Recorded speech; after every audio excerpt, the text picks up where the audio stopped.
we got a deal for you. We're talking business here. Free Flair for everyone.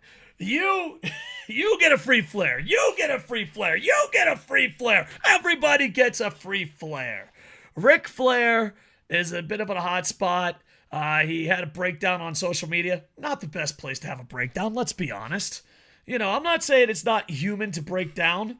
I'm just saying Twitter, X, popping up a camera might not be the best situation of a breakdown, I mean, I'm not pro breakdown, but obviously human beings break down. You don't want that.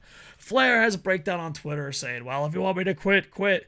And then Tony Khan comes out and he's like, oh yeah, we don't really pay for Flair. We get paid through a sponsorship. And everyone lost their shit. But that happens often in entertainment.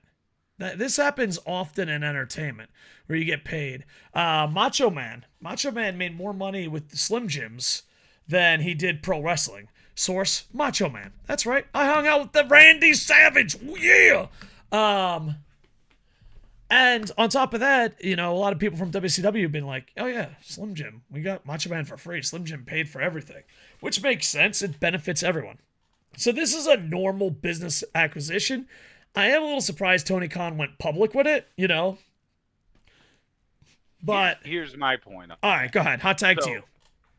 So you want to point out that, this, because his defense is, I'm not paying Tony. This is being used as a defense. I'm not paying Rick. Yeah, it did feel that way. Not.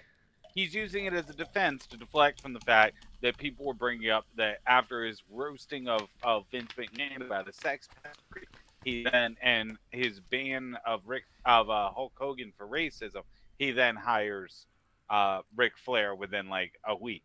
It's kind of hypocritical. Yeah. So, but then this is where it gets fun to me is now he's using the defense of, well, he's paying us, so it's fine. Saudi pays the WWE. I guess that makes it fine, right? Yeah, it is a tough call. If you're paying someone to clean your reputation, you have to pay them to clean your reputation. Yeah, that is an interesting point because if he's doing it as Flair did bad stuff in the past, but we're getting paid for it, that's a rough take.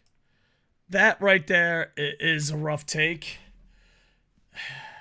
But not only that, but it's a non-existent brand that's paying you, that apparently tastes like shit, that's paying you to advertise. You're just also taking Ric Flair as part of the deal. Like, I just don't see the logic. You get paid by advertisers all the time. There's advertisers also telling you, hey, you have to hire a sex pest racist. And you're like, deal. Well, it's just, you got to have standards, what you believe in and don't believe in. So it is an interesting situation. If he's doing it as a defense, that's really weak. I don't know why he's bringing it up. Maybe because I thought he was bringing it up like, look at me, I'm so business savvy. If that's the case, it's still a little stupid because you shouldn't mention, like, you kayfabe numbers all the time. To me, it felt like he was bringing it up as a like rebuttal. Yeah, if it's a rebuttal or defense, it's pretty fucking weak, especially considering you ran your mouth. And me and Sid, I'll have we're not actually paying him. Yeah. Me and Sid, we work on Twitch. I worked in radio and television. I've taken sponsorships before. I've also not taken sponsorships before. And I kind of have my line in the sand. Like, a big debate is casinos. The casinos, I will take your money in a heartbeat. I'm not that guy. Okay? I'm not that guy. I grew up in Atlantic City. I would definitely say, hey, gamble responsibly, and then I wash my hands of it. But there are some people that are like, no, I'll never take gambling. And that's okay as long as you stick to your word. But, like, to me, it does not look like he's sticking to his word. It looks like he's the type of guy that's like, casino gambling is bad. And then they come in and be like, but look at this. And that happens a lot in advertisement. That's the big controversy in advertisement right now when it comes to Twitch and sports and ESPN and pro sports.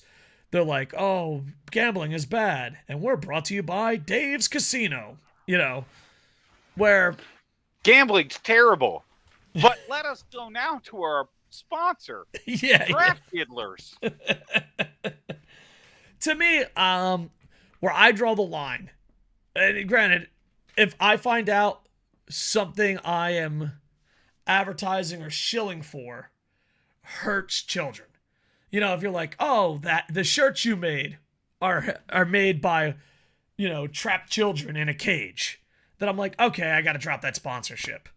But if it's like betting or drugs, bitches, you can make your own fucking decision. I ain't no fucking doctor. You fucking over here, goddamn asking me, fucking.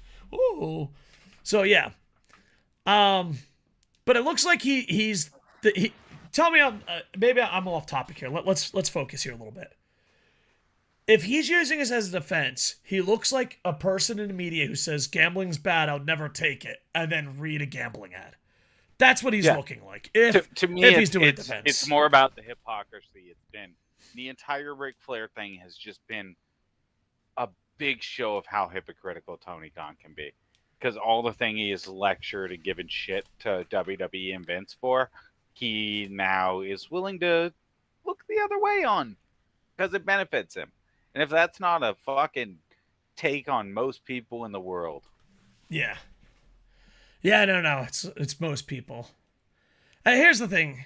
Best case scenario, well, no matter what scenario it is, whatever scenario it is, he's an idiot. Best case scenario, he's trying to look business savvy, which is a kind of a no-go. You know, it's like an unwritten rule. The second thing is if he's doing it as a defense for taking money, then he's going to look really bad all the times he attacked WWE. And it's one of those things. So I guess it's what his genuine voice is. You want to say something, sir? No, I'm just agreeing. Yeah. So, because to me, I believe people should get. I'm not pro cancel as most of society is, but at the same time, there has to be a line you draw in the sand. And then there's also that line of you can't attack other people. You know, I don't know. It's an interesting situation, and there's an age-old saying. Go ahead. Don't throw stones when you live in a glass house, Tony. Yeah. So there you go. All right, next.